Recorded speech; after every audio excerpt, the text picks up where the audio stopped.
2024 was the best coaching job we've done by far.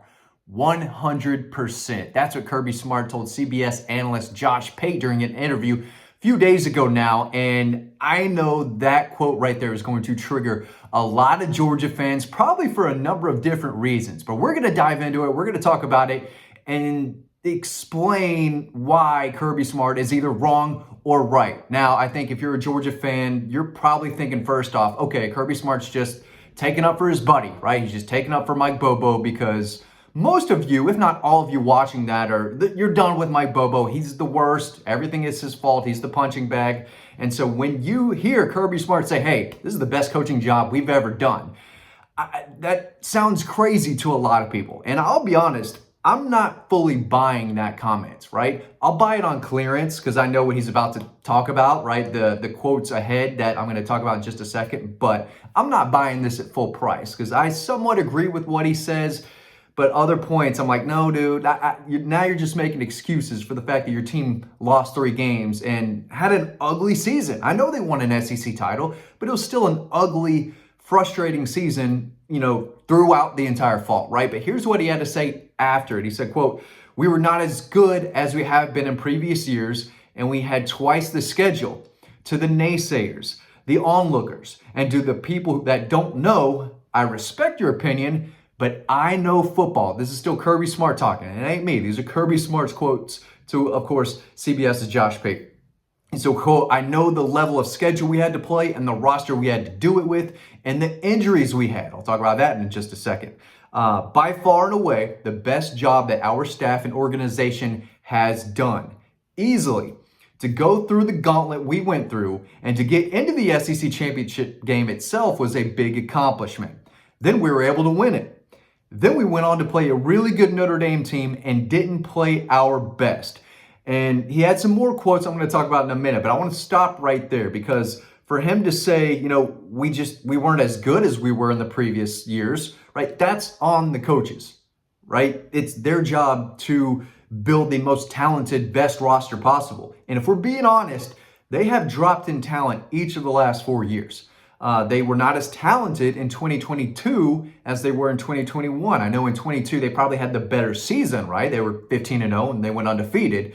But they weren't as talented as they were in 2021 without Zamir White and James Cook and Trayvon Walker and Devonta Wyatt and Jordan Davis and Nakobe Dean. Like, you get what I'm saying. So they dropped in talent in 2022. They dropped in talent again in 2023. I'd say they dropped in talent in 2024, losing Ladd McConkey, Brock Bowers, etc. And I think there's a real possibility that they're not as talented this upcoming season as they were last year. So we're talking about several years in a row now where the roster just hasn't been as good. They need better players. I'm not putting the entire season last year on the coaches, but the coaches have to do a better job. But now you've got Kirby Smart, who to a certain extent, I think he is kind of taking up for his staff. He knows the negative talk around there. He knows half the Georgia fan base, if not most of the Georgia fan base, wants a complete overhaul, at least at offensive coordinator on the offensive line for sure. And I think this was an opportunity for him to say, you know what? You're all wrong. I know football, and I know this staff did a great job. In fact, this is the best job we've had since I've been here, even though they lost 3 games. And then he goes on to talk about Notre Dame. He goes, well, we played a really good Notre Dame team, and we didn't play our best. You had a full month to prepare. They didn't play their best, and I put that loss on everyone. That was a coaching loss. That was on the players, too. It was just a total disaster in a way because I still think, the coaches probably lost them that game in the middle of the game. And I've said this before, trying to go 75 yards at the end of the first half with an offensive line that's getting beat up, and then they get the sack, they give up the touchdown. You go into the half, down with a score that shouldn't have been, and then you kick off, they run back. So that game was over, in my opinion, due to coaching. But the players didn't do a great job either, which is also on coaching. So, but I will give him this. Yes, they had an incredibly tough schedule, right? They lost 2 regular season games, and it was tough. It may have been the toughest schedule in college football, and one of the toughest schedules in history when you talk about going to Austin, going to Tuscaloosa, going to Oxford against a good Ole Miss team. And then you're hosting a good Tennessee team, a Georgia Tech team that gave them everything they had. You kicked off the season with Clemson. I get all that. But at the end of the day, that's an excuse. That's an excuse of why you lost 3 games. But we saw early on this team wasn't as good as they have been in years past. When they go up to Lexington against a bad Kentucky team and barely escape, I mean, they fumbled at the end of the game. If they don't jump on it, Kentucky gets the ball. They're 20 yards away from being in field goal position and a chance to win, right? So we knew early on this team ain't the same. They're not as talented as they were last year. And, we're going to have some really close games throughout the year. That's on the staff, right? They didn't build a good enough team to where they could have competed for a national championship. And again, I do think you have to give them credit for winning the SEC, going to Austin and beating the #1 Texas Longhorn team like that, just beating them up defensively, beating them again in the SEC title game, which is tough to do, right? Everyone knows it's tough to beat a team twice, especially a good team like Texas. They did it, right? They beat Tennessee again. They beat Auburn. They beat Georgia Tech in 8 overtimes, come from behind. They came from behind in several games, right? They had some really big moments, but it was still kind of ugly. Here's what he went on to say with Josh Pate. He said, all in all, I'm very pleased with what we got out of our team. It was below the standard statistically in a lot of areas, but a lot of that had to do with the schedule we played. But they knew about the schedule for a while, right? The schedule didn't just creep up on them. And I know they went through a lot of injuries, right? They were kind of decimated at running back. They had a lot of injuries on the defensive line, the offensive line. They had suspensions, which is not the same as an injury. They had suspensions at wide receiver. And, Smile London, as starting linebacker, was banged up. Right? They had injuries, but every team goes through injuries, right? They didn't have the depth to make up for the injuries like they did in 21 and 22 when guys went down. They just replaced them, put in another guy who, took off, right?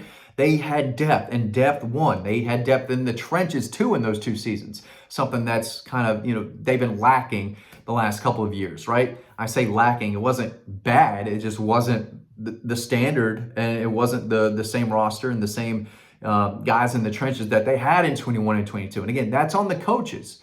So they can talk about how, you look at our roster and that schedule and what we were able to do. It's really impressive.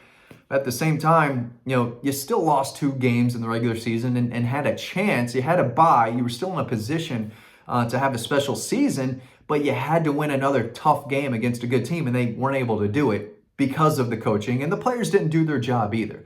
And again, I've said multiple times, the players didn't play all that great through a lot of the season, especially at wide receiver, especially on the offensive line. Defensively, they didn't play great in a few games. They stepped it up at times, right? And they were really good against Notre Dame. The defense wasn't why they lost that game. It was special teams, offensive line play, and, awkward, inconsistent coaching decisions, especially in the middle of the game. That game was not on Gunnar Stockton. In fact, I heard someone say, well, injuries kind of killed him against Notre Dame because if they had Carson Beck in there, they probably win. And I'm thinking, what are you talking about? What are you talking about? I don't know if it was an NFL analyst I saw just on Twitter, online. I'm thinking, did you watch the game, dude? You're out here talking like you didn't even watch the game. Carson Beck plays quarterback against Notre Dame. They still lose, right? The offensive line still gets bullied. The receivers are still dropping balls. They're making the same decisions that cost them the game at the end of the first half and at the beginning of the second half. So that loss is not on Gunnar Stockton. And I keep hearing, well, things would have been different, if they had a different quarterback, and nonsense, just a whole bunch of baloney, malarkey, whatever you want to call it.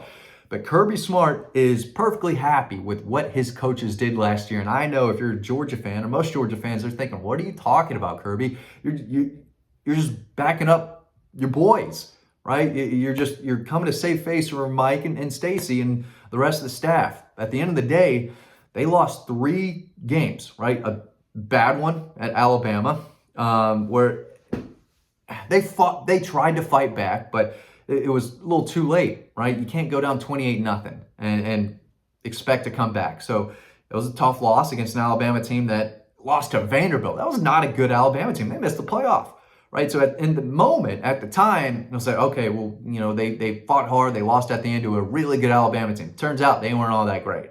Then they, got bullied by an Ole Miss team that at the time looked like they were going to the playoffs. They didn't make it, right? They weren't as good as what they looked like against Georgia. And again, I know they had injuries, and I know they played the toughest road schedule of any team in the country. I get all that, but for him to say it was the best coaching job we've done by far, 100%, I'm not buying it. I'm not buying it. I'm not saying that was the reason, like, that they had an underwhelming season. And again, they won the SEC. That is a big deal. That's a trophy that Tennessee hasn't had in a long, long time. That's a trophy Auburn doesn't have. Florida would be giving their right leg, right, for an SEC title. And Georgia fans are like, not good enough. Not good enough. That's not the standard. We want more. But it is a big deal. But they did lose 3 games, and they did go backwards from 2023. But Kirby Smart says it's the best coaching job we've done by far. He said it to CBS's Josh Pate. I want to make sure I say that. He didn't give these quotes to us. So, congrats to Josh for getting that interview, getting these quotes. But Kirby made it, he had an opportunity to back up his staff and back up his team from last year, and he did it. So we'll see. I'm not sure they're going to be as talented this year as they were last year, so it could be another year where they go backwards from a talent standpoint. If they lose 3 games, it'll be interesting to see how he talks about it. I think still think they're going to be really good, but we'll see how it goes. The schedule's a little easier, but if they can stay healthy, I still think Georgia should have a really, really good season. What do you think? Did the coaches do their job properly? I think I know the answer in the comment section below. Let me know what you think down below. Appreciate you watching. Thanks for watching. Again, I'll see you on the next video, and I'll see you over on Dawg Post.